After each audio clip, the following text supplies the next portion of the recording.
Hey everybody. Hey, I know it's been a couple of months since I put up a video, but been having some health issues lately, but under control, back to building. Now what's going to go on with this channel is I am going to continue with the Bandai Analyzer robot videos, but I needed something real quick and dirty, get me going. And actually, we're going to say quick and bright and shiny. Alright, we're going to be doing the Star Wars C-3PO here. Basically, it's a snap kit, and it builds to like a hybrid of a static model and action figure, where it does have some articulation. I'm going to build it, though, as a static model. I'm going to detail some of the parts out with paint, but I plan to do this all within a day and get it done. Most of the time, it's probably going to be cutting the parts and cleaning them up of the sprue, which takes a while because there's a lot of parts with this kit. Really nice kit. If anybody hasn't seen this yet, there's a lot of reviews of this kit out there, and a lot of people have done some really good reviews. So I'm not going to bore you with that. I'm going to get right into what I'm going to do. I'm going to cut away, do some detail painting, and then I will get back when I'm ready to assemble this and do a little assembling on video and then post that. Shouldn't take too long. Basically, everybody's been saying they've been putting this together anywhere from about 3 to 5 hours. So it's going to take me a little longer with the detail painting than I'm going to do because I'm not using the decals in this. It's going to be all paint, but it's pretty easy. Okay, just a lot of dry brushing. All right, let's show you what's in this thing. A lot of shiny stuff, a lot of shiny chrome. I actually had to shut off one of the lights here because it was just too shiny, but let's show you pretty much what you got here. This one is chrome. If you can see that, this is basically the right leg, which was chrome in the first movie, and it was a silvery chrome, wasn't gold. Here's some parts here. You get 2 sets of arms. One are static arms that can't bend at the elbow, and then another set is articulated. I'm going to use the static arms. They're just going to look a little better for what I'm doing. And look at this. Look at this. For years, we've been complaining, okay, as modelers, about the chrome on kits, how crappy they look and how bulky and everything.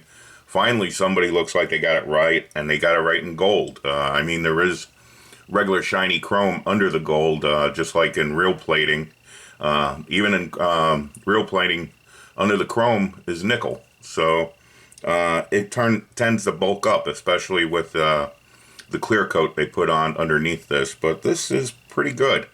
I'm going to leave it chrome. Okay, I'm going to actually do 2 of these. One now, one in a few months from now, where I am going to weather it up and do it pretty bad. And I'm going to keep most of it chrome, but I'm going to weather it up pretty bad with a whitewash after I sand a lot of that chrome down a little bit, just so it'll get a bite into that. But for this one, he's going to stay shiny, pretty much like at the end of episode 4 during the award ceremony there. He's all nice and shiny and all. I'm going to take a couple little liberties, not much though. Going to present him as that much, and like I said, in a couple months I'll do a real dirty one up with him with some extra parts on him and some parts missing, and I'll have a lot of fun with that one. But this one's just a quick one to kind of get me back in the building. I got a lot of seams I'm still working on with the Bandai Analyzer, and I just want something to get me going after a couple months break, and I think this will do it. Hey, Lando! Hey, hon, you crazy old bastard. Hey, let me introduce everybody. You remember Chewbacca, and this is my special friend Leia, and that's Sarge over there. You don't know my name, do you? You never bothered to learn it. What are you talking about? We've been through all kinds of space adventures together. Of course I know you, slugger. Yeah, sure. Nice to meet you. I'm C-3PO. C-3PO, yeah, no, I was just going to introduce you, C-3PO. Why didn't you let me, C-3PO? Maybe we should go inside. Yeah, let's get inside, C-3PO. You ever been to Cloud City, C-3PO? Okay, welcome back, and there he is, completed. C-3PO. I have them all done, except the only thing I haven't done is there are a few little marks here and there where the nubs were for the sprues, and I kind of left them like that. I don't think the camera can pick them up very much, but just to kind of show you that it does come out pretty clean. And I'll just touch those up with a little bit of dry brushing and with some gold and silver for the leg there on the silver, and get that going, and he'll be all completed. Now I do have a stand they give you with, they give you this stand here. Not the greatest stand ever. It doesn't fit in there right. It wants to pop out. So I might do this. This thing turns around. Put that in there. And then glue on some kind of plastic piece or something. And then pin them on there. And do that with all the figures. So that this way they'll have a universal little platform. It's not bad if you paint it up and do something with it. But as is, nah. So, go with that. But for now, he does kind of stand up a little bit. It's kind of hard. So I got to finish him up and get him on the base. But pretty much that's it for now. Came out good, I detail painted all the parts where they give you decals or these vinyl stickers. I did experiment with one of the vinyl stickers there. They do stretch over the wires and all that it's supposed to go over, and you can burnish them down, but just didn't like them that much. So I just detail painted everything, even behind the eyes. I painted behind the eyes white, and there's a little indentation in the center. I painted that black. And then on top of the eyes, there is a little frame on there. I just dry brushed that gold. I don't know if the camera's picking it up well or not, but it looks really good in person. You can light those eyes up if you want. You can definitely drill out 2 holes behind there and put in an LED and light them up. It'll look fantastic. And then there's enough space to run wires down here. You just kind of gotta drill some spots, and you can run them into a base if you wanted to, and definitely light up those eyes, and they would look awesome. I don't know if I'll do that on the next one. I am going to build 2 of these. This one, like I said, I wanted to do nice and pristine looking and shiny. I am going to weather one up. I'll take a little Scotch-Brite to certain parts and put on a whitewash and then some other washes. I'm going to add all the other parts they give you. They give you a little restraining bolt chest piece and with the restraining bolt on there, and you can paint that up real nice and put that on there, make it look good. The back panel comes off, and there's 2 pieces under there, a silver and a clear one. You can detail that one up like it's in the scene where Chewie's putting them back together in The Empire Strikes Back, when he's got the head on reverse like that. You can see that panel, and there's some lights in there too, little green and red ones. You can, if you don't want to light it up with some fiber optics, you can just paint it. A little silver paint and a little clear coat over that of red or green will depict those little lights there.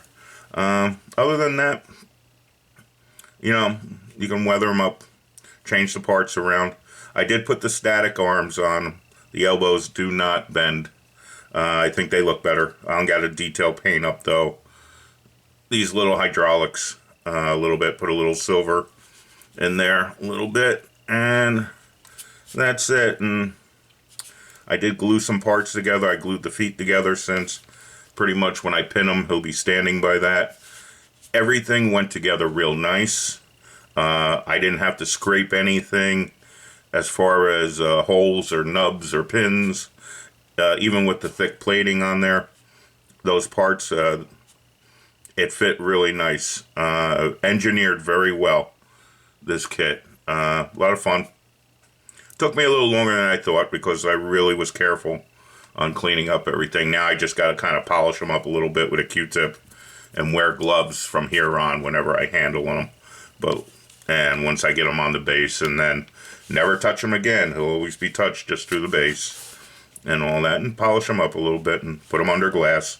This one's going in my living room near my DVD and Blu-ray collection, right near the Star Wars area. And then the weathered one will go with all the others. Now, like I kind of teased about in the intro, Disney did put a ban on the distributors from selling these outside of Japan or the Orient or wherever parts they have license for, but some of the resellers are still selling. You can get these. Matter of fact, I got him on, not this one, but I got others on Amazon. You just gotta look. They come up every few days. About anywhere from $25 to $28 on Prime for the things. I have Boba Fett, I have Darth Vader, I have the Stormtrooper, and I have the R2-D2 kit. So those will get done too in time. This one, like I said, quick and dirty, got me building again. Back onto the Bandai Analyzer, and then from there I'm gonna do a car kit, which I was gonna do for Halloween. It's the Monster Coach, but Halloween's passed. Like I said, my health issues kind of stopped me from building for a little while, but hopefully I'll be back. Just kind of slow at first, but I'll go, and I can only do this a few hours a day. Tends to hurt my back and my hands a little bit. But hopefully that'll build up, and I can keep building and building and building. Okay? Talk to you guys soon. Have a little fun. Oh, one more thing I wanted to talk about. If you want to take the plating off this, I'm hearing a lot of guys ask, especially on Facebook, the newer guys asking, how to remove plating, how to remove plating. It's real easy. Drop your parts in bleach, okay? It'll take the plating right off. What it doesn't do, though, is take off the clear coat that's underneath the plating. The plating is vacuum formed, basically, onto the parts, and it won't stick to plastic. So what they do is they put a thick layer of clear gloss. It's almost equal to like tester's lacquer, it seems to me. And you got to remove that too, because that's the bulky part. The plating is thin. It's that clear coat underneath that's bulky and makes the part look toyish. Okay? And once you get rid of that clear, you'll be surprised how much detail is in that part and how much smaller and thinner everything looks on the part. What I use is Purple Power. Takes it right off. First, I soak the part in bleach. Not even an hour, and usually the chrome fades away. Then wash the part real good, just with some regular soap, no ammonia. Never mix ammonia and bleach, okay? Just regular hand soap will do, liquid hand soap or dishwashing liquid. Rinse them with that, and you can put it right in the Purple Power cleaning. That stuff doesn't smell at all. It's quite pleasant to work with. It's easy on your hands when you're cleaning the parts again. It'll remove the paint in a couple of days. It's a little slower than other things I know, like brake fluid and oven cleaner. Oven cleaner is one of the worst things you could be using. The fumes on that can really, get you if you're not careful on that. You got to be very cautious with oven cleaner, and you can't use it near any metal. It'll eat right through. If you put this in a metal pan, it'll eat right through. I haven't used brake fluid, but I just kind of think that's going to be messy to clean up. The Purple Power washes right away with cold water. Real simple. Just like regular soap. It's almost like using shampoo as far as getting rid of it. And I haven't had a problem with it yet. I've been using it now. I've stripped at least 5 models worth with that, all from different areas. From Japan, the United States, England, the UK models from there. I've got some parts I'm getting prepared to work with. And it's worked with everything so far. Nice and neat. Hasn't damaged the parts. So that's what I would use if you're going to strip this and paint it. Haven't seen any one of these alcladded yet. Really be interested to see that. I don't think I'm going to do that because I just like the plating. And I'm going to weather the plating. But it would be interesting to see one that somebody used alclad gold on this. Alright guys, hopefully I'll have a new video out soon, and talk again. And thanks for joining me, all you new subscribers out there. Thanks for being patient and waiting for a new video. Okay, I'll get back to you soon. Bye. Star Wars, nothing but Star Wars. Give me the Star Wars, don't let them end. Star Wars, if they should